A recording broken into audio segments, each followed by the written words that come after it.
Where do the SEC head coaches rank heading into 2025, and who is on the list for perhaps the final time? A Locked On SEC starts right now.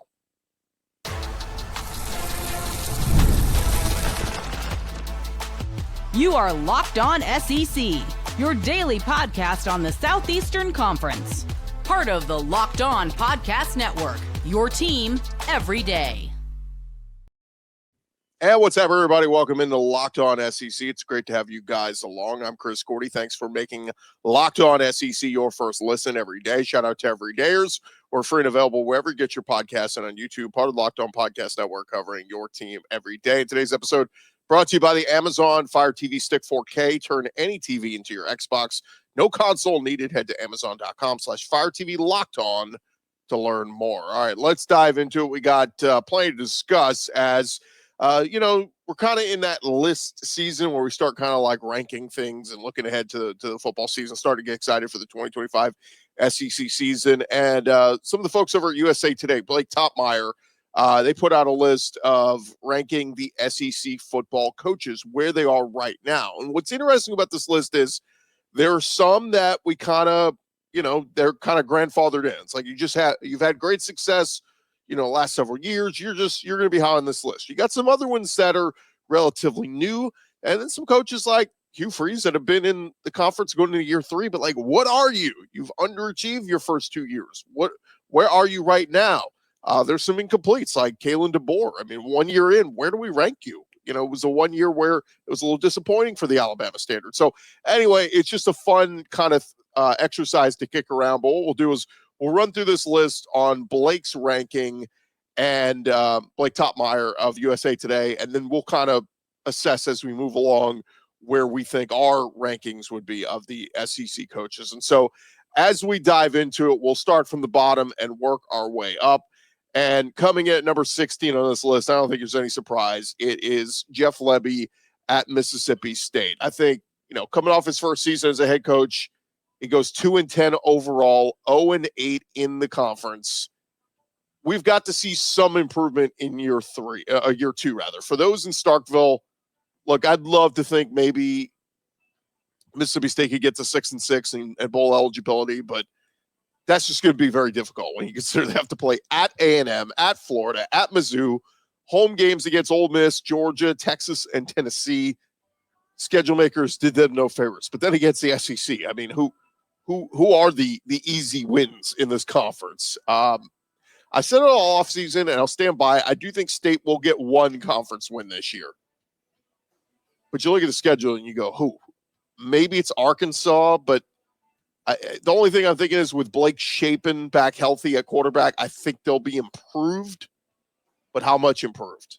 That's the biggest question. To me, it makes sense that Jeff Lebby ranks dead last here at number 16, but man, far cry from the days of Dan Mullen there, or even Mike Leach had Mississippi State winning a lot of football games.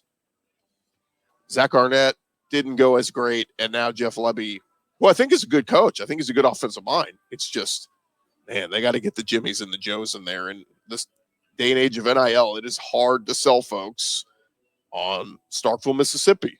It just is. But I think they can be better. By the way, quick note, didn't realize this. Jeff Lebby married to Art Briles' daughter. So he's brother-in-law to Kendall Briles. Just a fun fact there. All right, coming in at number 15. This is where maybe the first disagreement I have with Blake Topmeyer in his ranking. He's got Billy Napier at Florida. To me, this feels a little low for a guy who just had his best season in Gainesville, going 8-5 with an absolutely brutal schedule. I mean, there were some people saying at the end of last year they were giving Billy Napier a vote for Coach of the Year because of how he weathered that storm. And, oh, by the way, finished on a 4-game win streak. Yes, I think you have to acknowledge big picture here. He's 19-19 overall at Florida. And for the Florida Gator standard, that's not going to do it.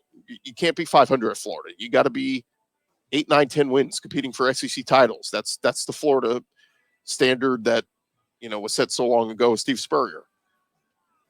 But I do have to take, and all these coaches, I think you got to look a little bit track record too. What did they do before they got to the conference?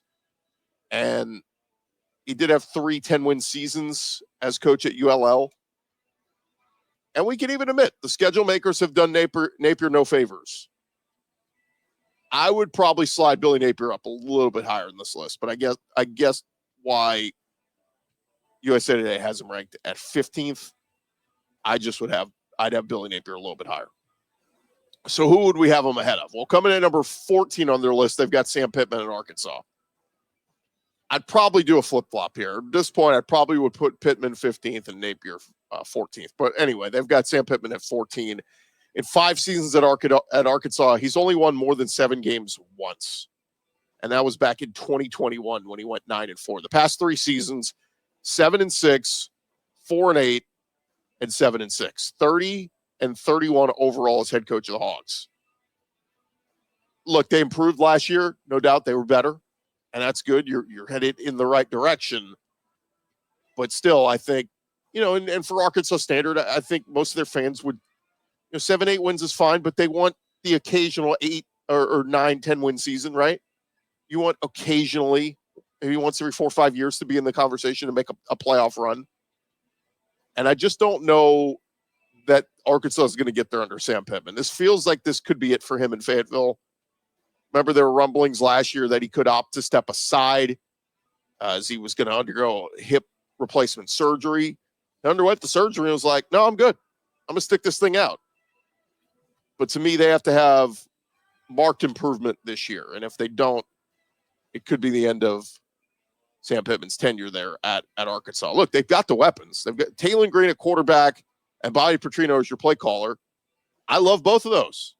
I think both of those bring a lot of good, but defense was not good in stretches last year. It's tough to win the SEC. I think that's what you're going to find as we run through all these SEC coaches. Like, nothing against Sam Pittman. He's a great human being as well. But I would have him as the 15th best head coach. Blake Topmeyer's got him at 14. How about coming in at number 13 on this list? Clark Lee at Vanderbilt. To me, this is one of the hardest guys to rank because you feel like you need to kind of grade on a curve here. Vanderbilt is a near impossible job. And you give Clark Lee credit, man. 7 wins last year, a Birmingham Bowl win, and a monster win over Alabama. All incredible. But we also can't ignore the 2-10 seasons in there. One of those was just 2 years ago. He is 16-33 overall at Vanderbilt. And while it feels like the arrow is pointed upward at Vandy, and certainly you should feel good getting another season of Diego Pavia, I think Clark Lee should still rank near the bottom of this list. Let's not forget a decade ago, James Franklin did win back-to-back 9-win seasons at Vanderbilt. So it's not impractical. And again, celebrate Clark Lee for what he did last year. Like I said, there were Coach of the Year votes for Clark Lee.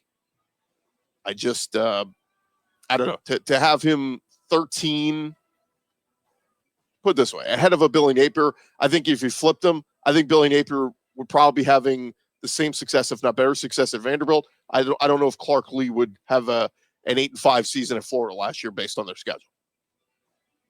Could be wrong, but just putting that out there. All right, and coming at number 12 on this list, Hugh Freeze at Auburn. And as Blake Topmeyer said in his piece, this is the hardest one to rank because Hugh Freeze has been successful everywhere he's been. Arkansas State, Ole Miss, Liberty. He's won big at every stop he's had, except for Auburn so far. 6-7 and 5-7 in his 2 seasons on the Plains. Track record shows he's a good head coach. But if we judge him off his 2 seasons so far at Auburn, I think he belongs in the bottom 4. Just being real here. Now, look, there are reasons to be optimistic about Hugh Freeze this season. Adding Jackson Arnold, adding Eric Singleton. You got Cam Coleman, Perry Thompson, Malcolm Simmons all returning. I think it's fair to say Hugh Freeze currently belongs near the bottom of the SEC coaching rankings.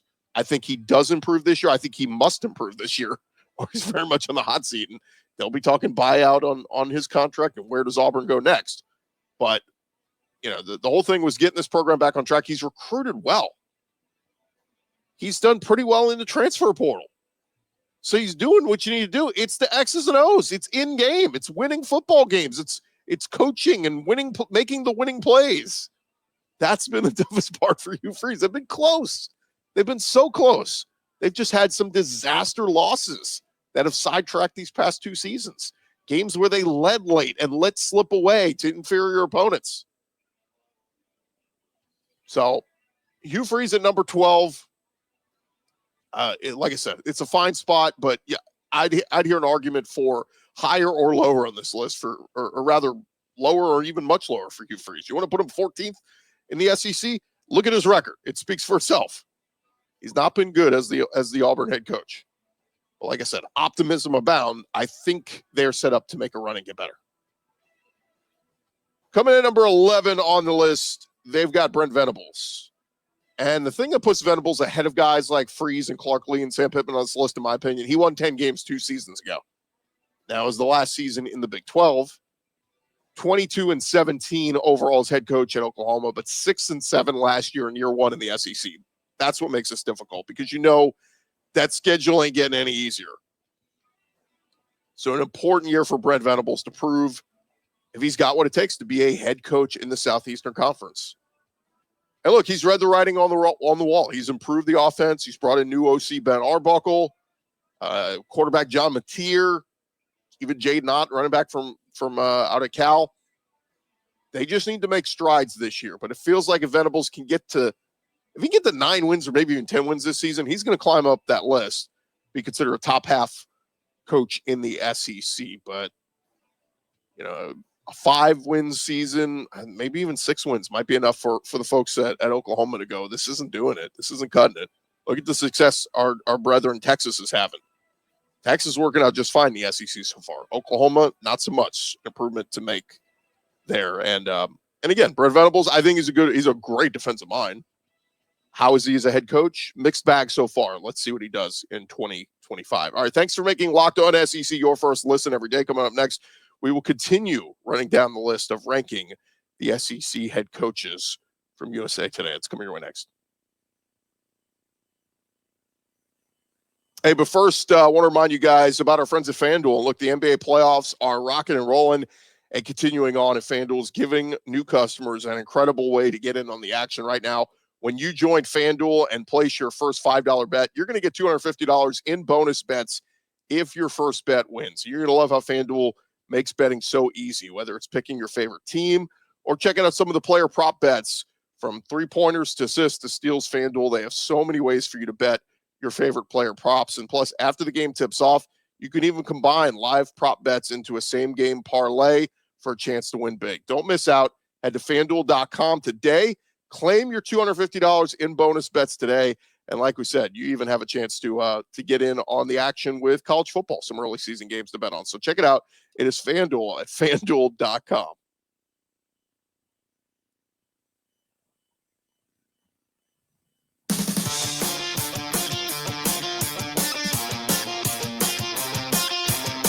All right, roll along here. Locked On SEC, part of Locked On Podcast Network, covering your team every day. Shout out to everydayers. Keep coming back and checking us out each and every day. All right, we're continuing on with the list. Blake Topmeyer over at USA Today, ranking the SEC coaches and where they are right now, coming out of post-spring, heading into the 2025 season. Where do these coaches rank? So we've done 16 through 11.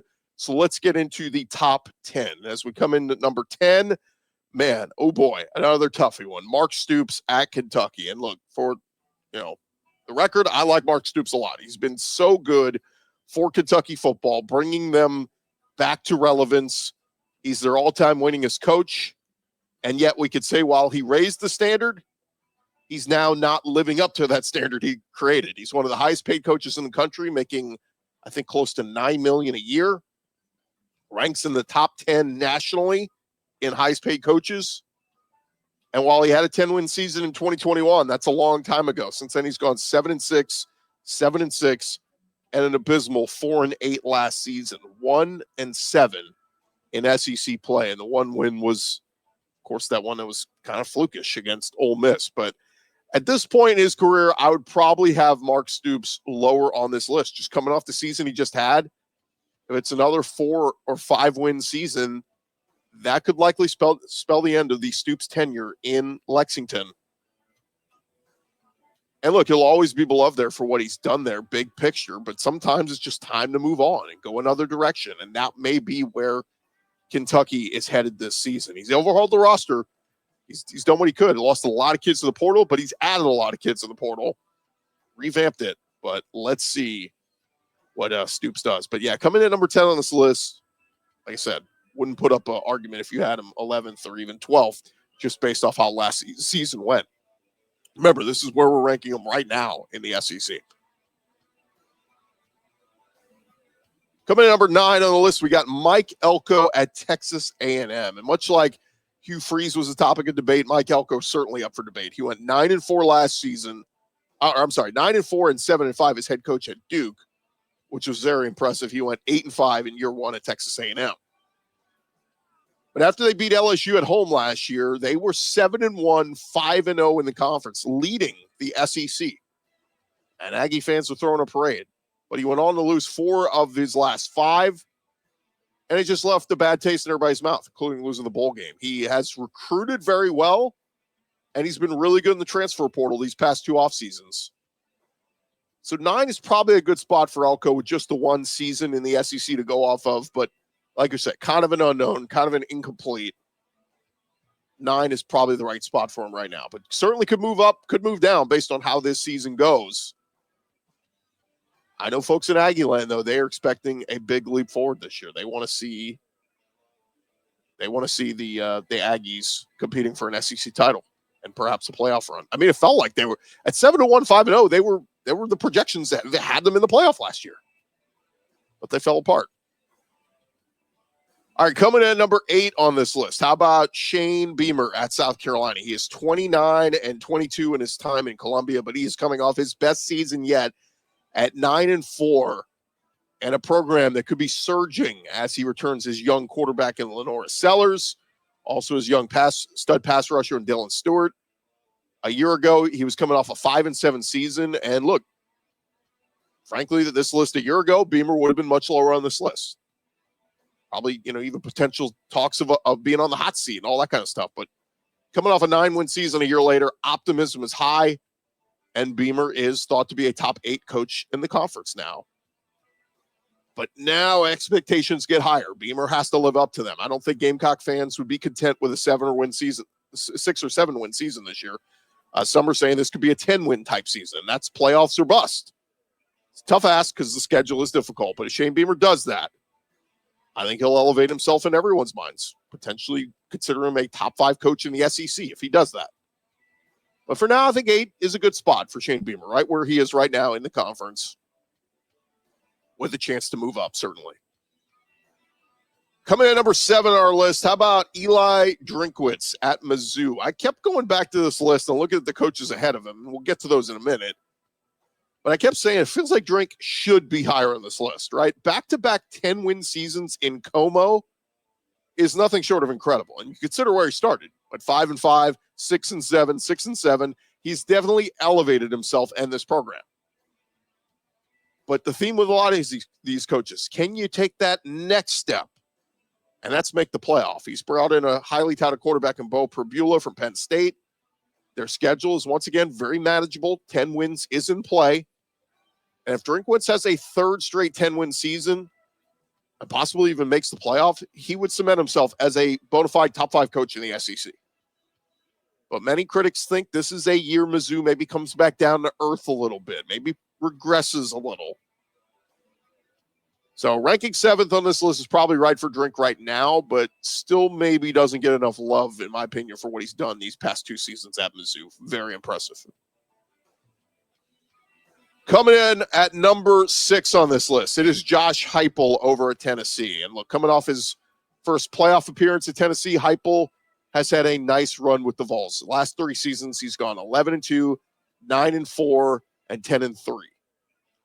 And while he's been very good at getting the Tennessee program back to the standard of where they should be, he's going to face his toughest test this season, having to overcome the loss of former 5-star Nico Iamaleava. Can he get the most out of Joey Aguilar at quarterback and get back to the playoff? Or will the Vols take a little bit of a step back? And are Vol fans fine with, look, 10 wins last year, make the playoff, great. Would you stomach 8-9 wins this year? You don't win the SEC, you go to a bowl game in Florida, but Aguilar looks pretty good at quarterback. I think that's the tough argument. But certainly, look, you'd have to have Josh Heupel in the top 6 for what he has done these last couple of years at Tennessee. They're having their greatest success since Philip Fulmer stepped aside. So, yes, Josh Heupel as the number 6 coach in the SEC. Could you make a case for top 5? Sure. So, Josh Heupel certainly belongs high on this list. All right, still more to come here on Locked On SEC, part of Locked On Podcast Network, covering your team every day. When we return, we'll get to the top 5 coaches in the SEC. That's coming your way in just a sec. Hey, look, there's nothing like the atmosphere of an NBA playoff game. Every bucket, every defensive stop, every moment feels huge. It's electric in the arena. And with the Game Time app, you can be part of it all without the stress of last-minute ticket hunting. Game Time makes it fast and easy for you to get playoff tickets, even when demand is sky high. Prices on the app actually go down as tip-off gets closer, and their last-minute deals save you up to 60%. Check out their last-minute deals. Like we said, save up to 60% off buying last minute for sports, concerts, comedy, theater, whatever it is. Their all-in pricing feature means no surprise fees at checkout. What you see is what you buy, what you pay for. You toggle that little feature right there on the app, and you take the guesswork out of buying tickets with Game Time. Download the Game Time app, create an account, and use our code LOCKEDONCollege. That's going to get you $20 off your first purchase. Terms apply. Again, if you've never used them before, create an account, redeem code LOCKEDONCollege, get $20 off. Download Game Time today. They are last-minute tickets, lowest price, guaranteed.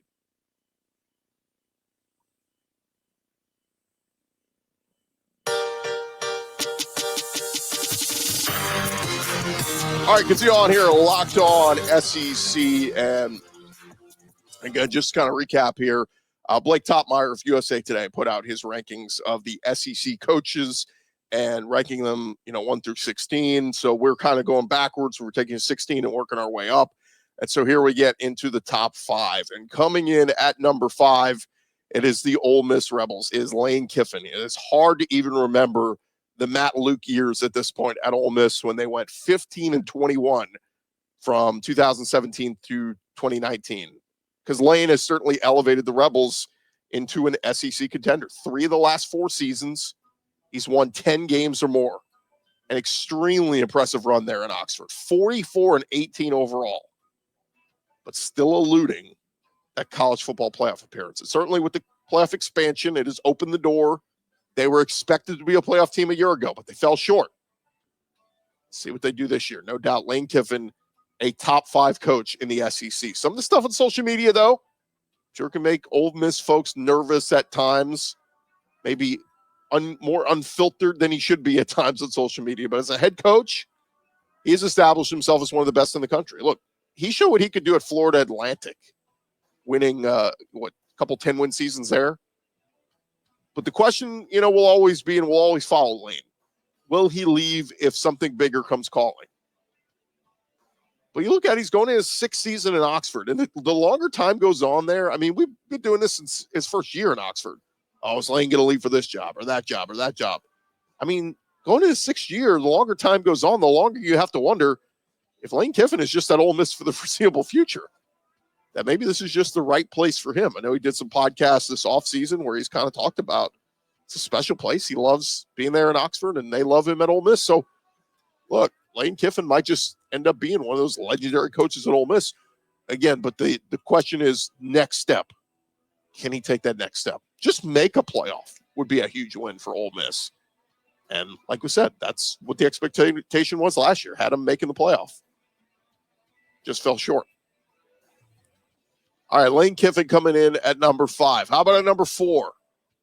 Blake Topmeyer has got Kalen DeBoer at Alabama. And look, full disclosure, I am still very much in the jury is still out camp on DeBoer.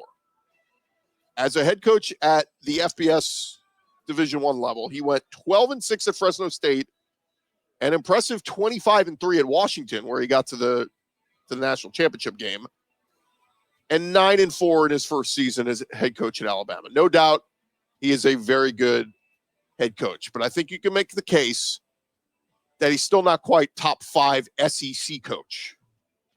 He had Michael Penix at Washington and had great success there. But last year with Jalen Milroe, it was a mixed bag. And for the record, I don't include his success at Sioux Falls because that's Division II level. It doesn't count here. This is the SEC. But for the standard of Alabama, 10-2 or better is the bar every year. And he failed that in year one with 4 losses. If he doesn't get to 10-2 or better this year, I'm just telling you, the hot seat will start to warm. There are some Alabama fans who are realists and say, look, replacing Nick Saban was going to be difficult no matter who it was.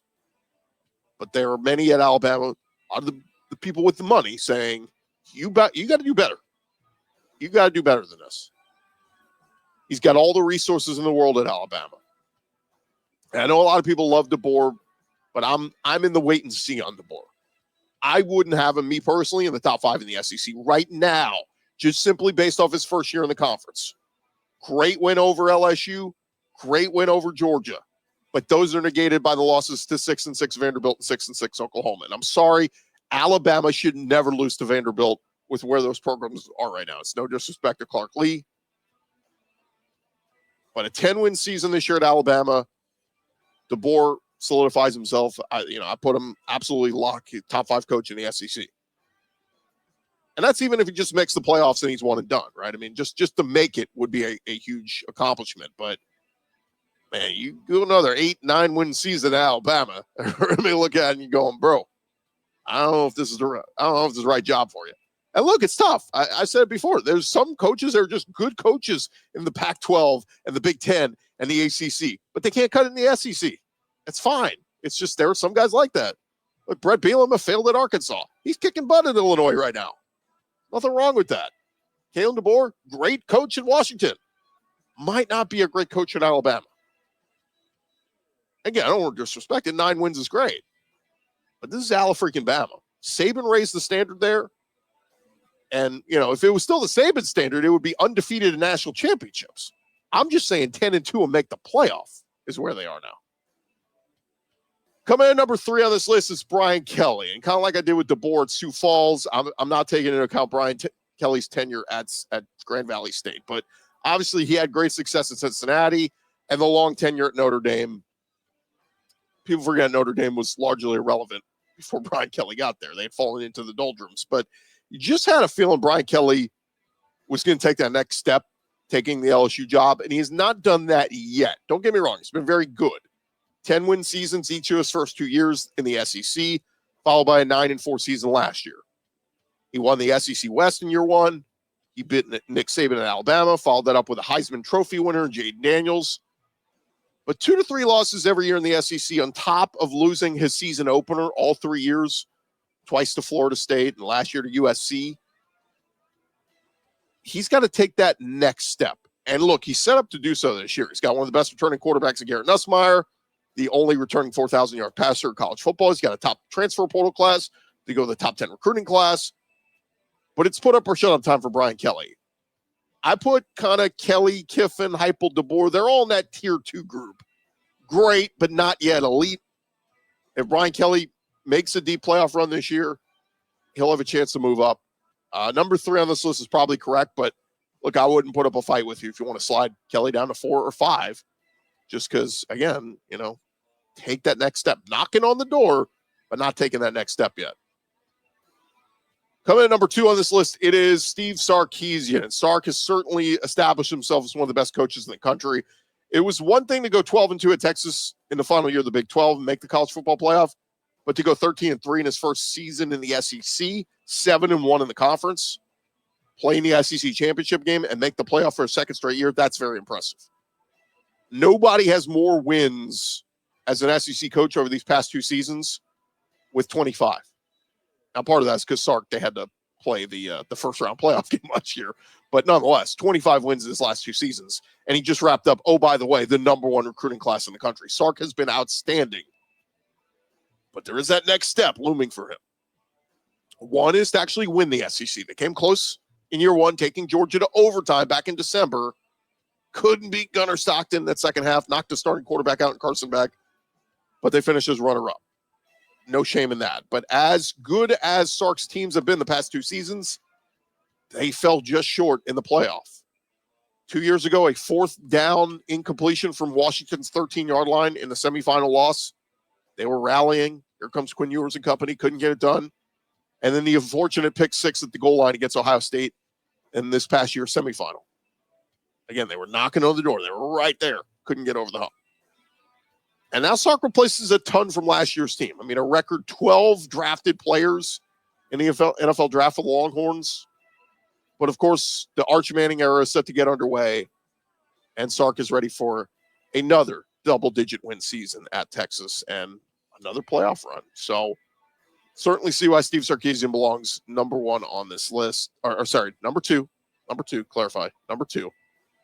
Coming in at number 1, it is Kirby Smart of Georgia. And look, no argument for me. Kirby Smart is still the best head coach in college football, despite missing the playoff in 23 and an early playoff exit this last postseason. But that was all coming off back-to-back national championship winning seasons. Kirby is an impressive 105-19 overall. An eye-popping 15. I mean, it's unbelievable what he's done the last 4 seasons in Athens. Absolutely. That's 105-19 overall, but just crazy. They are reigning SEC champions and appear to be set to make another run again. And, oh, by the way, they signed a top 2 recruiting class yet again. He has to get the quarterback thing figured out. Looks like it's going to be Gunnar Stockton. But if anyone gets the benefit of the doubt, it's Kirby Smart and what he's built there at Georgia. With Nick Saban out of the picture, I think Kirby's hands down the best coach in the SEC, still the best coach in all of college football. Sark's going to give him a run for his money. See if Brian Kelly, Lane Kiffin, Kalen DeBoer do this year. But Kirby Smart, number 1 in the SEC. I don't think you can disagree with that. All right. Thank you guys for making Locked On SEC your first listen every day. For your second listen, you can check out the Portal Show. Brian Smith has the latest rumors, portal entries, and signings. Be the most informed fan on the rapid changes in the college football landscape. Find the Portal on YouTube or wherever you listen to your podcast. I'm Chris Gordy. It's been Locked On SEC. Everybody have a great weekend. We'll talk to you guys on Monday, talking all things Southeastern Conference.